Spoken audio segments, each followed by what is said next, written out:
करा रही है। इमरान खान के समर्थकों का तांडव इस वक्त पाकिस्तान में है। पीटीआई समर्थकों ने सड़कों को जाम कर दिया है। आपको भी पता होगा कि पाकिस्तान एक ऐसा देश है जो सेना के पास है। आपने तमाम देशों के बारे में सुना होगा कि हर देश के पास एक सेना है, लेकिन पाकिस्तान एक ऐसा देश है जो सेना के पास है, सेना के पास रखा हुआ है। पाकिस्तान की सीधी तस्वीरें आपको दिखा रहे हैं। पाकिस्तान की सड़कों पर पीटीआई के समर्थक, इमरान खान के समर्थक सड़कों पर निकल गए हैं। वो पाकिस्तानी सेना के खिलाफ नारे लगा रहे हैं, मुल्ला मुनीर के इस्तीफे की मांग कर रहे हैं। ये तमाम सारी चीजें हो रही हैं। चोटी रखने वाले लीडर को रिहा किया जाए।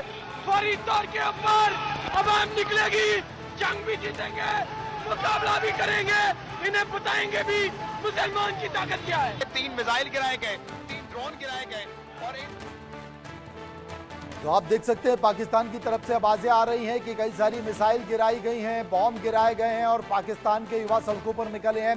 पीटीआई के समर्थकों का ये आरोप है और सबसे बड़ी चीज है कि पाक आर्मी को लेकर नाराजगी देखी जा रही है। हालांकि जो सेना अध्यक्ष आसिम मुनीर के हटने की जो जानकारी आ रही थी वो फिलहाल गलत निकली है, लेकिन ये बात सही है कि पाकिस्तान की आवाम सड़कों पर, आप जो युवाओं का गुस्सा देख रहे हैं वो पाकिस्तानी सेना को लेकर देख रहे हैं। और जो तमाम जो हमले इस वक्त भारत ने करारा जवाब दिया है पाकिस्तानी हमले का, उससे पाकिस्तान दहला हुआ है। तमाम बातों के साथ साथ चौबे साहब जिस कूटनीति की बात कर रहा था, अमेरिका बात कर रहा है, इसके साथ साथ सऊदी अरब के विदेश मंत्री एस जयशंकर से मुलाकात उन्होंने की ही थी, मामला ठंडा करने की कोशिश की ही थी, लेकिन गलती पाकिस्तान ने कर दी। अब वो इस्लामाबाद जा रहे हैं।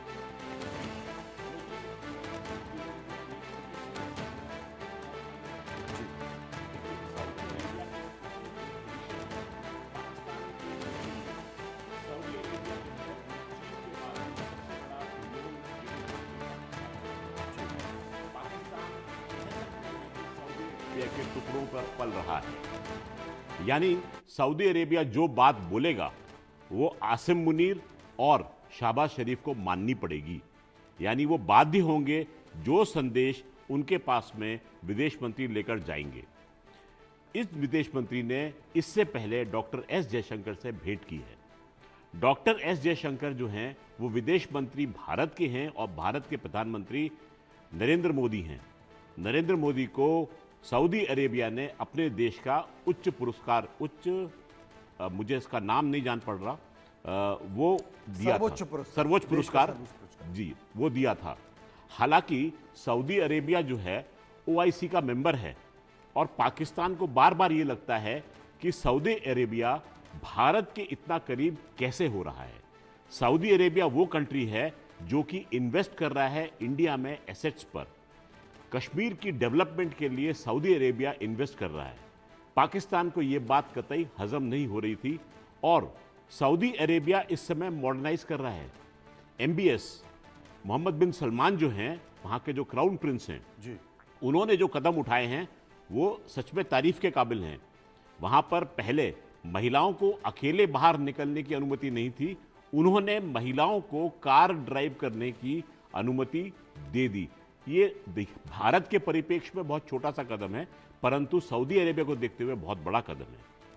उन्होंने ये तमाम सारी चीजों के बीच अरविंद तेजावत साहब मेरे साथ मौजूद हैं। ये जो मुलाकात हो रही है सऊदी अरेबिया के मंत्री की, आप इसे कैसे देखते हैं डिप्लोमेसी के तौर पर? और कोई बात बन सकती है क्या तब, जबकि पाकिस्तान ने हमला कर दिया और भारत अब तमतमाया हुआ है, भारत जवाब दे रहा है, तमाम पाकिस्तान के प्रतिष्ठानों पर हमले कर रहा है?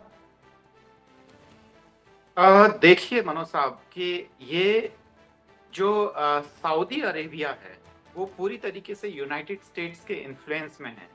तो अगर सऊदी अरेबिया कोई संदेश ला रहा है तो हो सकता है कि इसमें जो कुछ संदेश हैं जो अमेरिका पब्लिकली नहीं देना चाहता है वह पाकिस्तान को देगा। और आपको पता है कि पाकिस्तान के क्वेटा में अमेरिकन जो सोल्जर्स हैं वो अभी भी हैं।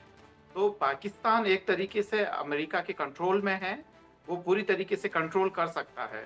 तो सऊदी अरेबिया को हमें ऐसे देना चाहिए। सऊदी अरेबिया ने पाकिस्तान को भी बार बार आर्थिक सहायता दी है और अभी जब भारत के जब प्रधानमंत्री वहां गए थे तो पाकिस्तान के भिखारियों को जो सऊदी अरेबिया में फैले हुए थे उनको वापस भेजा था। तो ये भी एक तरीके से जेस्चर था कि हमारे लिए पाकिस्तान इतना इम्पोर्टेंट नहीं है। सऊदी अरेबिया दरअसल पूरा अरब वर्ल्ड का सबसे बड़ा लीडर है। ये हमेशा अरब वर्ल्ड में लीडरशिप की हमेशा ईरान और सऊदी अरेबिया के बीच में एक तरीके से जो लड़ाई होती रही है, जिसमें सऊदी अरेबिया भारी पड़ता जा रहा है और ये भारत के हित में भी है, क्योंकि आप देखेंगे कि ईरान का भारत के पक्ष में जैसे स्टेटमेंट आने चाहिए थे उतने नहीं आए हैं जितने कि सऊदी अरेबिया ने दिए हैं। तो ये बहुत ही भारत का महत्वपूर्ण स्ट्रेटेजिक पार्टनर है। अरविंद जी, यहाँ से मैं आपसे, अब चूंकि आपने कहा कि क्वेटा में अभी अमेरिका की फोर्स है, वहाँ की आर्मी है, लेकिन जो खबर आ रही है, जिसमें खबर ये भी आ रही है कि क्वेटा में भी पाकिस्तान आर्मी पर 4 हमले हुए हैं, क्या ये सही हो सकती है? हाँ, ये बिल्कुल सही हो सकती है और मेरे पास जो अलग अलग जो सूत्रों से जो खबरें आ रही है, जिसकी मैं पुष्टि तो नहीं करता, पर ये इसकी बिल्कुल संदेह भी नहीं कर सकता, क्योंकि पाकिस्तान के पीएम ने पार्लियामेंट में जो बयान दिया था कि हमने भारत के कुल 6 एयरक्राफ्ट गिराए, जिसमें कि 5 फाइटर प्लेन थे, 1 ड्रोन था। तो ये सारा उन्होंने ये जो पूरा जो वो किया था, उन्होंने जो दावा किया था, वो बाद में उस दावे की जो इंटरनेशनल मीडिया के सामने पोल खुल गई। यहाँ तक कि उनके रक्षा मंत्री से जब तीखे सवाल पूछे गए कि आप उसके पक्ष में आप वो दीजिए, सबूत पेश कीजिए, तब भी वो कुछ बोल नहीं पाए। और सबसे बड़ी मूर्खता तो ये है कि वो रक्षा मंत्री इस समय इंटरनेशनल मीडिया को क्यों इंटरव्यू दे रहे हैं, जबकि उनका देश पूरी तरीके से आग में सुलग रहा है और भारत